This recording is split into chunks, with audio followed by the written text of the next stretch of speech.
Okey, menarik tuan-tuan. Okey, setelah dia cerita macam ni, saya bagi background dahulu.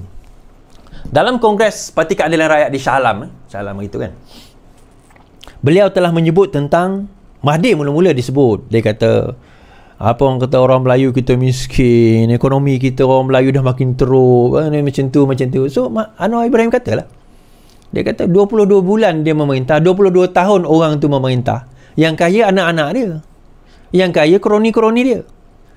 Dalam Kongres Keadilan. So Mahathir tak berhati, Mahathir saman. Now saya kata ayat itu sebenarnya satu perangkap. Perangkap untuk apa Is? Dia kata perangkap untuk Mahathir saman.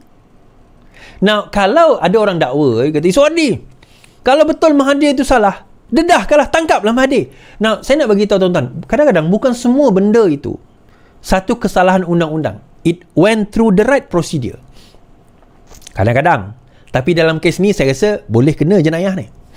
Cuma mungkin Anwar Ibrahim ni jenis, dia fikirlah orang tua dah kan. Tak perlulah nak go through benda tu kan. Tuan-tuan, hashtag kita gempur. Kita gempur ni. Kan tak perlulah nak ni lagi macam tu. Itu 12,000 kan. Tak perlu nak kita gempur semua. Tak perlulah kita gempur. Tak perlulah kita nak kenakan Mahathir, orang dah tua. Itu Anwar Ibrahim. Akhlak Anwar Ibrahim memang macam tu. Tapi bila dah dia sebut, Mahathir duk main sentimen kaum dan sebagainya, sentimen Melayu ni dah teruk di bawah kerajaan ini, so Anwar buka cerita. Bila lepas Anwar buka cerita, dia dah tunggu Mahathir saman. Lepas tu sepatutnya pembelaan tempoh hari dia tunda. Pembelaan tempoh hari dia minta tunda lagi. 2 kali tunda kalau hisap saya. Tu macam-macam pun bertempiakan. Tengok Anwar takut pada Mahathir, tak berani buat pembelaan, minta tunda. Tunda tu biasa tuan-tuan. Kenapa nak kena minta tunda? Ni saya nak tunjuk ni. Tebal dokumen dia ni. Ini pembelaan Datuk Seri Anwar Ibrahim. Itu ada lagi atas tu. Saya tak ambil tu. Kan? Ada lagi. Itu ada dalam tebal macam ni. Ini the whole pembelaan dia. Of course lah kena. Kan saya kata. Kan? Nak kena prepare lah betul-betul. Janganlah main-main. Kena prepare betul-betul lah. Jadi dalam benda itu, dalam preparation tersebut, kita nak kena lihat Anwar Ibrahim kena lihat, lawyer dia kena lihat secara detail supaya benda itu betul-betul kena. Dan saya kata Anwar Ibrahim Menteri Kewangan, Anwar Ibrahim Perdana Menteri, dokumen tu ada since the beginning of the country lah, 1957 ada semua dokumen tu. Apatah lagi masa dia jadi Perdana Menteri dan Menteri Kewangan. Mungkin tak ramai tahu Mahathir pernah jadi Menteri Kewangan selepas Anwar dipenjarakan. Dan cerita yang saya nak bawa ini tuan-tuan kepada budak-budak yang muda, budak-budak baru naab ni, yang tak tahu reformasi ni, inilah antara sebab kenapa Anwar Ibrahim difitnah sebegitu rupa. Dengar cerita saya pada malam ini.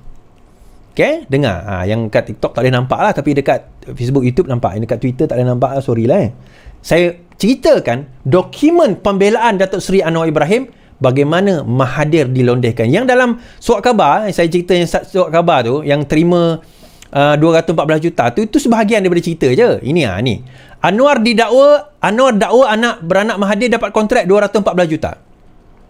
Anwar Ibrahim memakai isu pemberian kontrak gantian optik 214 juta diberi kepada syarikat dikaitkan dengan Mahathir. Dalam pernyataan pembelaan di Mahkamah Tinggi Shah Alam melalui e-filing, pengurusi PH itu bergantung kepada pembelaan justifikasi. Presiden PKR itu mendakwa anak sulung Mahathir Minizan menjadi pengarah Opcom Kabel dari 94 sehingga 2021.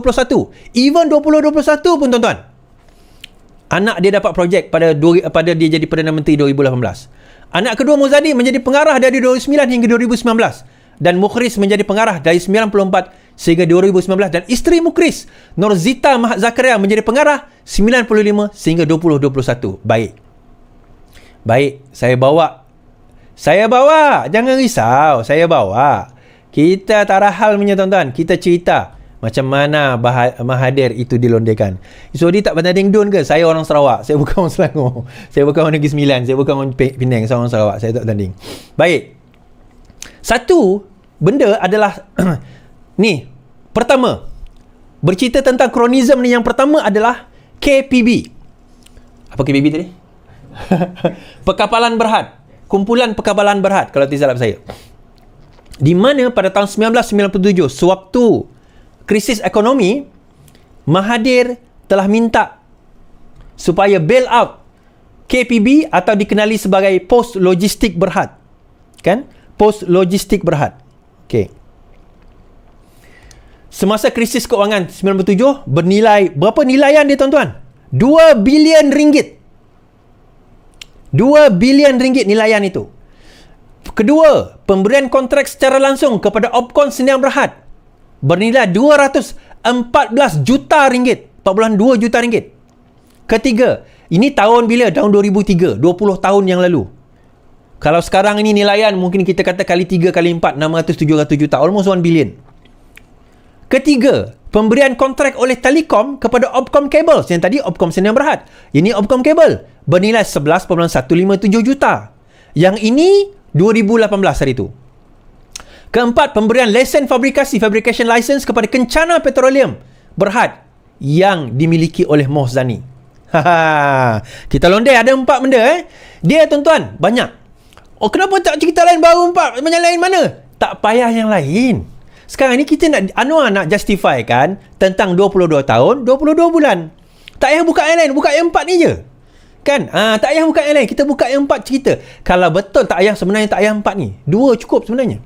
Tapi Anwar buka 4. Dan juga satu lagi, pewajar steel 5 bilion. Ya, yang ini Eric Chia. Siapa tahu kes tu, dia tahulah. Berkenaan dengan Eric Chia. Baik. Di dalam Opcom, pemegang majoriti Opcom ialah Norzita Zakaria yang merupakan menantu plaintiff, menantu Mahathir dan isteri kepada anak ketiganya Mukris. Mirzan ialah pemegang saham lain untuk Opcom. Baik. KPB. Kita tengok KPB dulu. Kumpulan Perkapalan Berhad, kini dikenali sebagai Pos Logistik Berhad, adalah salah sebuah syarikat tempatan yang terjejas akibat krisis keuangan. Ini dalam perkara ini anak sulung Mahathir iaitu Mirzan adalah pemegang saham majoriti dan pengarah PKB pada masa itu, pada tahun 97. Aktiviti utama PKPB adalah pengangkutan kontena. Pada masa itu hutang KPB terlalu banyak. Ingat krisis ekonomi masa tu sehingga kan liability semasa, current liability dia adalah 423.94 juta pada tahun 1997 berakhir 31 Disember.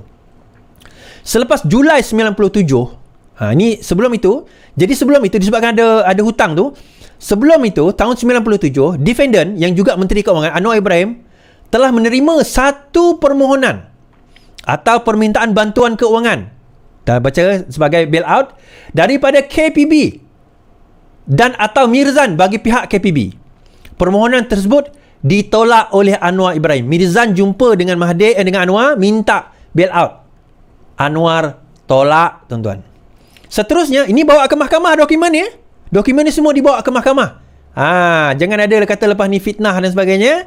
Semua dibawa ke mahkamah ni. Seterusnya, plaintiff telah berjumpa, Tun Mahathir telah berjumpa dengan Anwar Ibrahim. Siri ini ada dalam Anwar Ibrahim, Anwar The Untold Story. Yang ni ada. Dan mengarahkan beliau untuk mencipta satu skim khas untuk tujuan memberikan disburse lebih kurang 2 bilion daripada perbandaran untuk membantu KPB dan atau Mirzan. 2 bilion tahun 97, tuan-tuan. Tahun 97 ni. Okey, ini bukan tahun 2023. 2023 pun 2 bilion banyak. Ni 97 lagi banyak.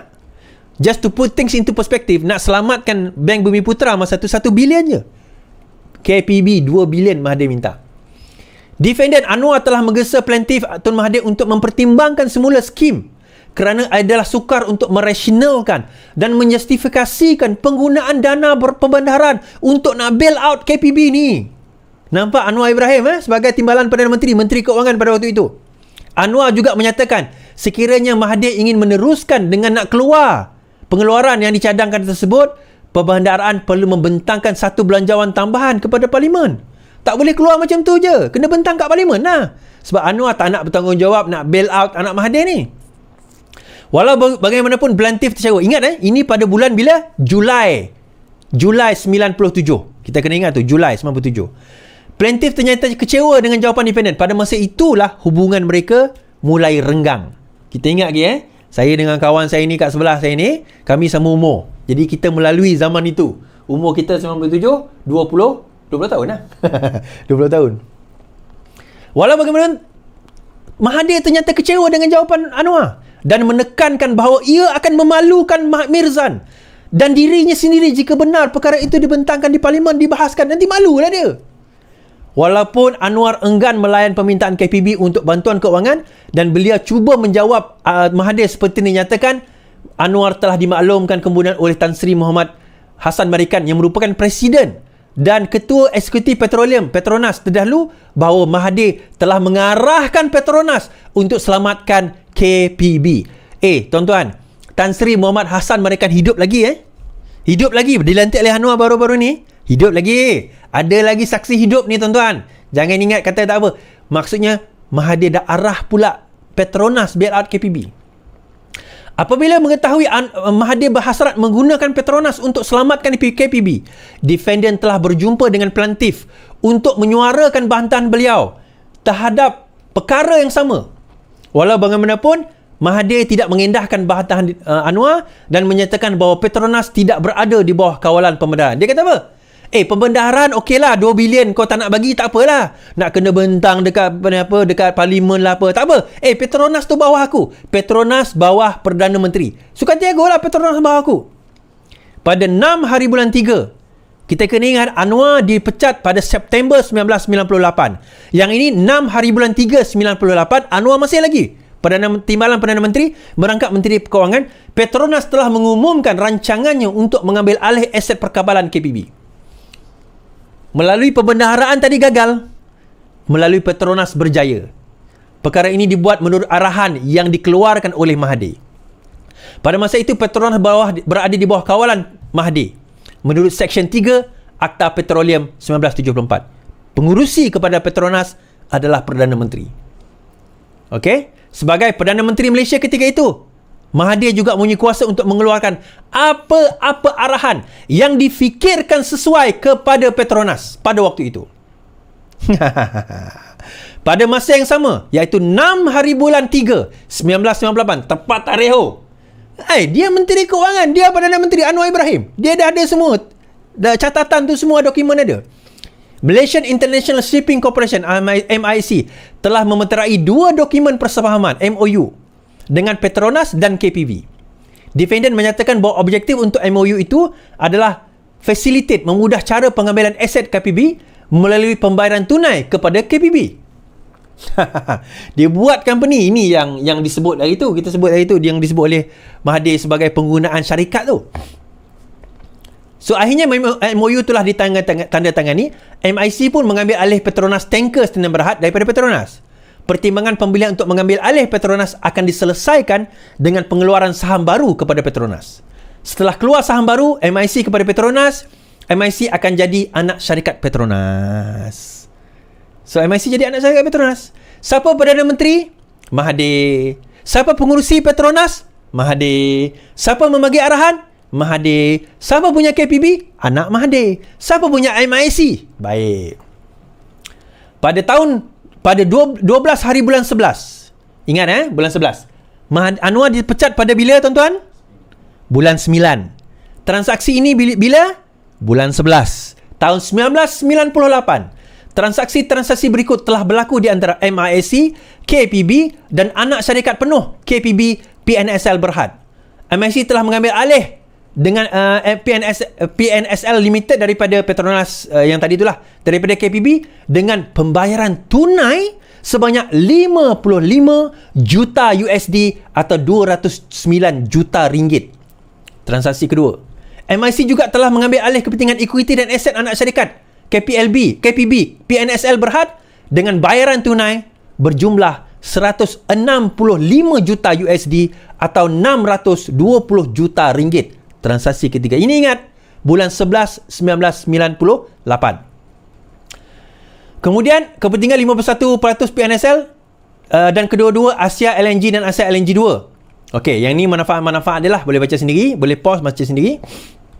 Kemudian Anwar menyatakan bahawa transaksi MIC KPB telah berlaku di bawah bidang kuasa Tun Mahathir semasa beliau adalah Perdana Menteri dan Menteri Keuangan. Now, sewaktu pemecatan Anwar Ibrahim pada September 1998, kita kena ingat ini 1998. Kenapa tarikh ini penting? Kerana pada tarikh ini setelah Anwar Ibrahim dipecat, Mahathir melantik diri dia sendiri sebagai Menteri Keuangan pada waktu itu. September Anwar dipecat 98, September itu Mahathir angkat diri dia jadi Menteri Keuangan tahun 98. Semua ini, MOU ini berlaku sewaktu dia jadi Menteri Keuangan. 15,799 orang campur 2.8K di TikTok. Kita ada 18,000 menonton kita malam ini. Jom kita jadikan 20,000 menonton kita. Come on, share. Tap lagi. KPB kemudiannya melaporkan keuntungan sebanyak. Now, bila lepas, kita kena faham, pada tahun 97 tadi kan saya cerita, KPB rugi 189.788 juta. Itu kerugian. Tapi setelah diambil alih setelah MOU ni, KPB, anak Mahathir punya tadi, serta-merta hutang kerugian itu dihapuskan, dah habis. KPB kemudian memperolehi keuntungan sebanyak 126.53 juta. Bail out tu, tiba-tiba pada tahun 98 dalam zaman krisis ekonomi. Krisis ekonomi boleh untung, tuan-tuan.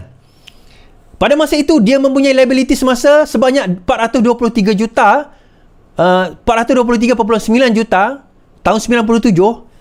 Daripada liability semasa 400 tu, KPB telah mencatat aset semasa, net current asset, catat net aset semasa bersih, net current asset 73 juta. Aset tolak liability, dia jadi positif. Sebelum ini negatif. Untuk tahun berakhir 98. Satu tahun saja daripada minus 423 million, negatif 423 juta 97, Disember 97, Disember 98 dia jadi positif 73 juta aset. Daripada liability dia melebihi 423 juta, dipanggil net current liability, dia boleh dapat net current asset 73 million within 1 year. Nak cerita lagi? Baik, saya cerita lagi. Itu baru KPB tadi. Ini cerita KPB. Cerita kedua, Opcom Sdn Bhd. Opcom Sdn Bhd adalah syarikat yang menjalankan perniagaan berbekalkan sistem fiber optik perkhidmatan kejuruteraan. Anak ketiga Mahathir. Siapa dia anak ketiga? Mukhris bin Mahathir adalah pengarah Opcom dari 30 hari bulan 3 1994 sehinggalah 14 bulan 10 2009. Mahathir berhenti bila? 2004. Okey, Pak Lah ambil alih 2004.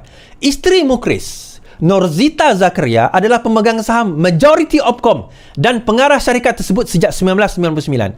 Mirzan juga adalah pemegang saham Opcom Sdn Bhd. Kita kena bezakan Opcom dengan Opcom Kabel. Sekejap lagi kita akan cerita Opcom Kabel. Londeh, tuan-tuan. Kita londeh. Pada 15 hari bulan 9 2003. Ini sebelum Mahathir letak jawatan. Mahathir letak jawatan 2004. Kena ingat. Kita ni sejarah semua dalam kepala sebab kita melalui sejarah tu. Tuan-tuan. Telekom Malaysia telah mengeluarkan surat kepada Kementerian Keuangan untuk meminta antara lain kebenaran mengadakan rundingan terus dengan Opcom bagi membekalkan kabel fiber optik bernilai 214.2 juta. Saya nak cerita, Telekom bawah siapa, tuan-tuan? Telekom adalah sebuah syarikat GLC di mana dia di bawah, Telekom ni di bawah Menteri Keuangan diperbadankan. Financial Minister Incorporated. Finance Minister Incorporated. FMI. Kalau dekat Selangor, MBI. Menteri Besar Incorporated. Yang ini Menteri Keuangan diperbadankan. MKD. Atau Finance Minister Incorporated. Siapa Finance Minister tahun 2003, tuan-tuan? Mahathir. Siapa Finance Minister tahun 2003? Mahathir. Siapa yang meluluskan Telekom? Mahathir lah. Mana MKD memegang satu golden share. Dia satu je, golden share. Terima kasih. Golden share. So, apa kegunaan golden share ni? Takkan satu ada power. Satu powerful. Golden share government ni, dia boleh buat final decision. Itu dipanggil golden share. Okay? Yang memberikan, apa guna golden share tu? MKD, Menteri Keuangan Incorporation ini, kuasa untuk menolak semua keputusan serta keputusan lembaga pengarah dan pemegang saham yang lain. Kalaupun pemegang saham tu banyak, salah satunya adalah kerajaan, MKD lah, Menteri Keuangan Incorporated diperbadankan. Kalau yang lain tu kata A, dia ada veto untuk kata B. So, apa yang berlaku? Pada masa itu MKD, dia bawah arahan Mahathir. Pada 7 hari bulan 10 2003, Menteri Keuangan telah mengeluarkan surat meluluskan permohonan Telekom rundingan terus direct nego seperti yang dinyatakan di atas. Selepas itu, rundingan terus yang berkaitan dengan Telekom dan Opkom telah berlaku antara Oktober dan November 2003. Ingat, Mahathir berhenti bila? 2004. Melalui satu surat award 2003, kontrak fiber, Telekom telah melantik Opkom sebagai kontraktor bagi bekalkan fiber optik dengan jumlah kontrak bernilai 214.2 juta ringgit tahun 2003, 20 tahun yang lalu. Okey. Nilai sekarang kalilah 3 kot, lebih kurang lah, berdasarkan inflation dan sebagainya. Pada sekitar 2004, Opkom telah menyerahkan hak milik, faedah dan kepentingan pihaknya dalam jumlah kontrak tersebut kepada Opkom Holdings Sdn Bhd, dikenali sebagai Opkom Holding Berhad.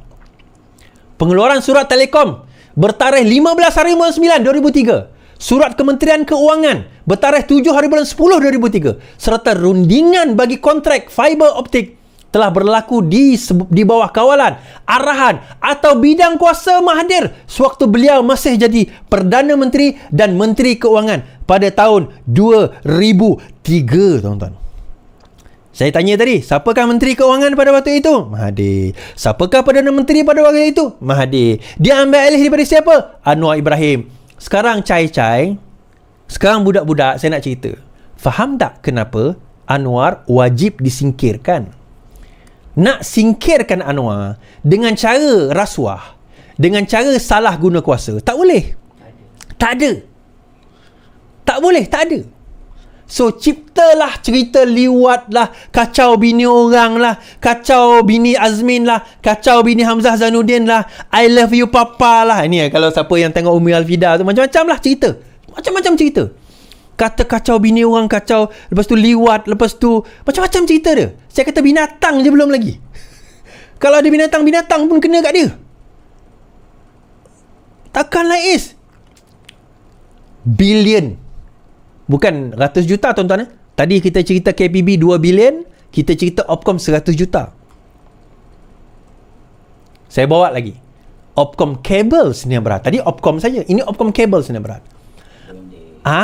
Kita londeh. Anak lelaki sulung Plantif, Mirzan, adalah pengarah Opkom Cable Sdn Bhd. Tadi Opkom Sdn Bhd, ini Opkom Cable. Dari 94 sehingga 2021. Anak kedua, Mohzani, pengarah Opkom dari 2009 sehingga 2019. Anak ketiga Plantif, Mukris, pengarah Opkom Cable dari 94 sehingga 2009. Isteri Mukris, Nurzita Zakaria, pengarah Opkom Cable dari 95 sehingga 2021. Nampak ni? Nampak ini? Ini nampak? Macam mana dokumen ni boleh dapat, Is? Anwar Ibrahim adalah Menteri Keuangan. Telekom sekarang ni di bawah dia. Dia juga merangkap Perdana Menteri. Semua dokumen di bawah dia. Kan saya dah cakap. Opkom telah diberikan kontrak berapa nilaian? 11.157 juta oleh Telekom dalam hal ini. Ini kontrak apa? Unify. Yang ni bila berlaku, tuan-tuan? Bila berlaku? Tahun 2018. 2018 siapa Perdana Menteri? Kontrak telah diberikan kepada Opkom 4 hari setelah Plantif mengangkat Supah sebagai Perdana Menteri. Selepas pilihan raya umum pada 10 hari bulan 5 tahun 2018. Kontrak itu juga diberikan sebelum pembentukan Jemaah Menteri dan tanpa kelulusan mereka. Ada orang kata, bukan Menteri Keuangan tu masa tu si Lim Guan Eng ke? Perasan tak? Masa tu dia delaykan pembentukan kabinet. Mahathir terus lantik dia sebagai Perdana Menteri sebelum Jemaah Menteri mengangkat sumpah pada bila? Bulan 7. 2 bulan, tuan-tuan. Dalam masa 2 bulan tu dia boleh selit macam tu. Dia boleh selit macam tu, tuan-tuan. Ini handal. Yang itu korang tak percaya. Bila Mukris menafikan dia bakal jadi Menteri Besar, Mukris bukan pemikir. Yang pemikir ni Mahathir, yang ada otak ni Mahathir. Ini, tuan-tuan, batu geliga ada besar-besar punya duduk dalam itu dia punya kepala lah. Kita londeh lagi. Yang ketiga, Kencana Petroleum Sdn Bhd Pada 2001, anak Mahathir, Mohzani telah menubuhkan Kencana Capital, Sdn Bhd dan mengambil alih fabrication yang tersebut di Lumut. Berdarah gigi. Cakap kau sangat. Dengan melabur dalam HL Engineering. Pada tahun KPB. Yalah. KPB juga. Pada tahun 2002, Petronas telah memberikan satu lesen fabrikasi yang besar kepada Kencana Petroleum walaupun ia baru ditubuhkan pada waktu itu. 2002, siapa Perdana Menteri tuan-tuan? Mahathir. Siapa Menteri Keuangan? Mahathir. Siapa yang berkuasa ke atas Petronas? Mahathir. Okay. So, justifikasi pada masa lesen tersebut diberikan, pelantik adalah Perdana Menteri dan pelatih mempunyai kuasa untuk mengeluarkan sebarang arahan yang difikirkan sesuai kepada Petronas menurut Seksyen 3 Akta Petroleum 1974. Panjang lagi ceritanya. Tapi kita bawa cerita tu. Kita tak cerita lagi pewajah steel, tuan-tuan. Kita tak londeh lagi cerita pewajah steel tu. Cukuplah sekadar itu. Nah, apa yang Anwar Ibrahim perlu dedahkan? Apa yang Anwar Ibrahim perlu adakan? Apa yang Anwar Ibrahim perlu sediakan di dalam di dalam saman ini, tuan-tuan? Mudah saja. Satu je. Bahawa kenyataan 22 tahun Mahathir memerintah, 22 bulan Mahathir memerintah, dia tidak mengkayakan orang lain kecuali anak-anak dia. Bukan tak kayakan orang lain. Ada juga orang lain kaya, kroni-kroni dia lah. Tetapi dalam kes ini spesifik kepada anak-anak dia. Ini baru 4, tuan-tuan. Dia ada banyak lagi. Kalau berani keluarkan yang lain. Dia tak perlu keluar yang lain. Dia hanya perlu membuktikan bahawa kenyataan yang 22 bulan itu Mahathir mengkayakan anak-anak dia adalah satu benda yang betul. Enough. It's a statement of fact. Kenyataan fakta. That's it. Enough. That's enough. Jadi benda ni boleh ke untuk kita nak letakkan dia sebagai satu kesalahan di bawah penyalahgunaan kuasa? Boleh. Tapi tuan-tuan kena buat police report lah. Tapi lepas kes ni habis. Jangan masa kes ni tidak berlangsung. Lepas kes ni habis. Boleh. Lepas ni lah. Tapi lah, Anwar Ibrahim ni pun ada pre-kemanusiaan dia. Tu dia tak nak londehkan benda ni. Orang tu dah 98 tahun. Dah lah. Kan? Bagi Anwar Ibrahim dah lah. Tapi he's bringing this upon himself. Dia sendiri yang nak benda tu berlaku. Dia sendiri yang nak benda tu, yalah, dia sendiri yang nak cari pasal. Dia, tuan-tuan, kalau Mahathir duduk diam-diam, saya macam Abdullah Mahbadawi, kan? Pak Lah, kan? Duduk diam-diam. Dia macam tak ada apa, dia relax. Dia buat kerja dia buat hal dia. Habislah. Jaga cucu. Dah lah. 98 tahun kau, dah lah. Kan? Tapi masih juga Melayu, Islam, Proklamasi Melayu. Ni nak cerita, tuan-tuan. Dengan pendedahan yang saya ceritakan tadi, saya nak tanya kepada seluang dan ulama-ulama ni, korang bekerjasama dengan siapa sebenarnya? Korang kata korang ni bersih, korang ni stabil, bersih lah, tak ada rasuah. Hadi sekarang ni, dia kata Hadi tak ada rasuah, PAS tak ada rasuah. Hadi sekarang ni bekerjasama dengan siapa? Pertama, Muhyiddin Yassin. Kedua, Mahathir Mohamad. Korang dulu pun kerjasama dengan Mahathir Is. Itu saya kata, kenapa compare dengan kita orang? Kan kau orang yang baik, orang yang suci, orang yang bersih, orang yang dijamin masuk syurga. Kenapa nak compare dengan kami? Kami ni kan ahli-ahli neraka menurut kamu. Di mana bersih kamu, wahai PAS? Ni belum kita buka cerita Memali. Dah buka dah cerita Memali hari tu kan? Dah habis ke cerita Memali? Apa yang diorang kata, apa yang Hadi kata tentang peristiwa Memali bila benda itu berlaku? Memali itu dalam konteks yang lain, itu perbincangan yang lain. Pui, kita kata perbincangan yang lain. Orang mati, tuan-tuan, disebabkan oleh dua makhluk ni. Bukannya kita cerita orang gaduh baling kursi, tak. Ada orang mati disebabkan oleh dua makhluk ini. Faham?